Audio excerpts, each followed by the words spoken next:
Hi friends, welcome to my YouTube channel. This is the fourth video on history of Indian Railways and DFCCIL.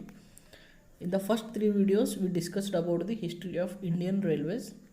In this video, we will discuss the history of DFCCIL. Okay, आज के class को start करते हैं। DFCCIL के बारे में पढ़ने के पहले हम ये सोचते हैं कि DFCCIL कॉरिडोर को बिल्ड करने का मेन रीज़न क्या था। अगर हम इंडियन रेलवेज़ की इनकम का सोर्स देखा तो इंडियन रेलवेज़ को पैसेंजर ट्रेन से टोटल 27% प्रॉफिट होता है और मालगाड़ी से 63% प्रॉफिट होता है और कैटरिंग से 5% और पार्सल से 3% प्रॉफिट होता है। वैसे ही हम इंडियन रेलवेज़ की खर्चा के बाद किया तो इंडियन रेलवेज़ ने पैसेंजर के ट्रेन के ऊपर बहुत ज़्यादा खर्चा करती है, जैसा कि इसमें फ्यूल का खर्चा और पानी, ट्रेन में पानी और स्टेशन में पानी और इंडियन रेलवेज़ के स्टाफ के सैलरी देना, बहुत खर्चा इसमें करती है।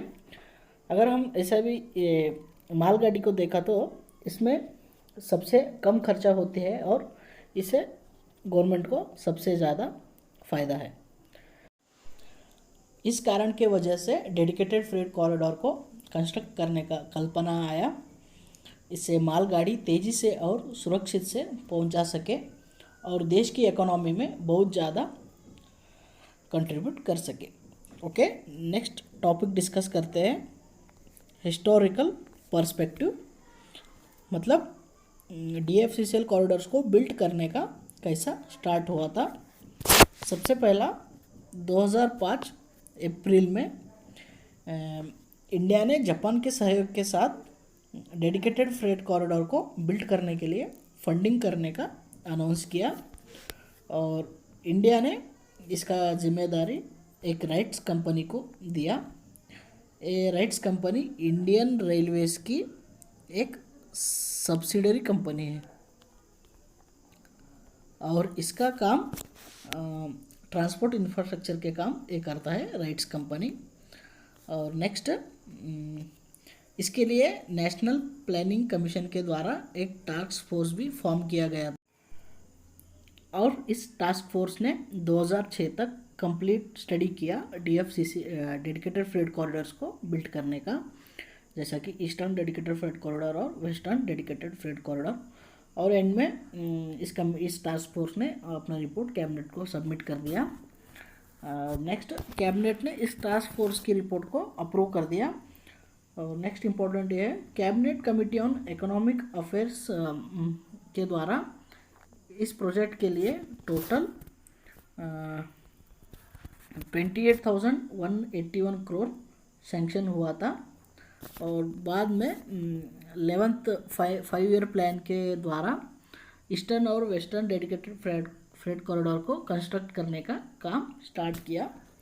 और ईस्टर्न और वेस्टर्न डेडिकेटेड फ्रेट कॉरिडोर का टोटल रूट है 3,260 किलोमीटर और eastern dedicated freight corridor Punjab के लुधियाना से डंकुनी तक, इसका डंकुनी वेस्ट बंगाल तक इसका रूट है और इस रूट का टोटल डिस्टेंस 1856 किलोमीटर्स और वेस्टर्न डेडिकेटेड फ्रेट कॉरिडोर का रूट है जवाहरलाल नेहरू पोर्ट मुंबई से दादरी उत्तर प्रदेश तक और इसका डिस्टेंस है टोटल 1504 किलोमीटर।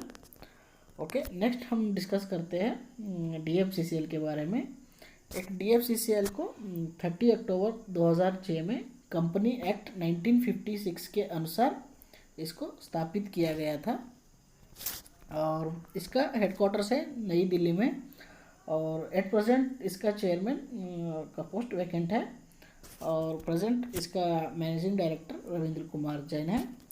और next point, eastern dedicated freight corridor का ऑपरेशन कंट्रोल सेंटर प्रयागराज में है।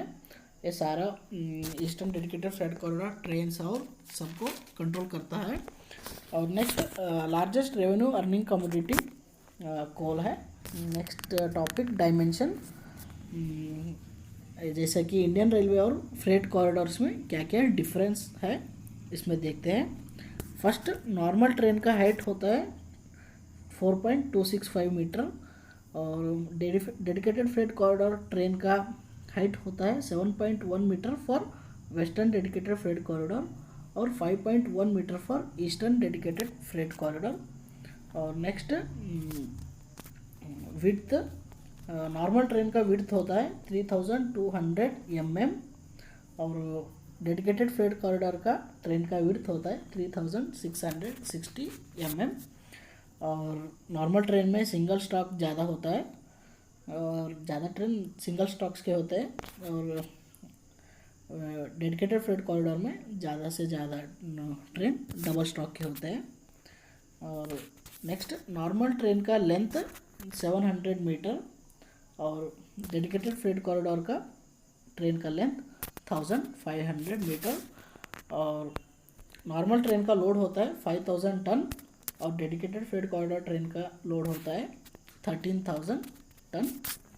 ओके नेक्स्ट, नॉर्मल ट्रेन में एक्सेल लोड मतलब 22.9 टन का एक्सेल लोड बियर कर सकता है और ऐसे ही डेडिकेटेड फ्रेट कॉरिडोर में 25 टन का एक्सेल लोड बियर कर सकता है और ट्रैक लोडिंग डेंसिटी है 8.67 टन पर मीटर और इसमें डेडिकेटेड फ्रेट कॉरिडोर में 12 टन पर मीटर और नॉर्मल ट्रेन का स्पीड होता है 75 किलोमीटर पर आवर। वैसा ही डेडिकेटेड फ्रेट कॉरिडोर का मैक्सिमम स्पीड है 100 kilometre per hour. Okay next topic discuss करते हैं बजट 2021 रिलेटेड टू DFCCIL। हमने लास्ट वीडियो में budget 2021 related to Indian railways and DFCCIL के बारे में बहुत ब्रीफली डिस्कस किया गया था। वो वीडियो आपके एग्ज़ाम के लिए बहुत हेल्पफुल होगा। फिर भी इस वीडियो में की पॉइंट्स रिलेटेड टू बजट 2021 के बारे में डिस्कस करेंगे। पहला फर्स्ट पॉइंट, निर्मला सीतारामन ने ये कहा था जून 2022 एंड तक ईस्टर्न डेडिकेटेड फ्रेट कॉरिडोर और वेस्टर्न डेडिकेटेड फ्रेट कॉरिडोर को कंप्लीट कंस्ट्रक्ट किया जाता है। और नेक्स्ट, इस बजट में उन्होंने 3 नए डेडिकेटेड फ्रेट कॉरिडोर्स को प्रपोज किया गया है और उसमें से पहला one east coast dedicated freight corridor और इसका रूट है पश्चिम बंगाल के खड़गपुर से आंध्र प्रदेश के विजयवाड़ा तक। और next north south dedicated freight corridor, इसका रूट है इतरासी मध्य प्रदेश से आंध्र प्रदेश के विजयवाड़ा तक। और नेक्स्ट ईस्ट वेस्ट कॉरिडोर, इसका रूट है भूसावल मुंबई से दंकुनी पश्चिम बंगाल तक। और नेक्स्ट मैप है 3 नए डेडिकेटेड फ्रेट कॉरिडोर्स को जिसने इस बजट में प्रपोज किया गया है। ओके नेक्स्ट, ओके आज की क्लास इधर ही ख़त्म करते हैं। अगर इस वीडियो के कंटेंट आपको अच्छा लगा तो प्लीज़ लाइक सब्सक्राइब शेयर करना। बहुत ही मेहनत लगता है वीडियो बनाने में। Okay thank you all.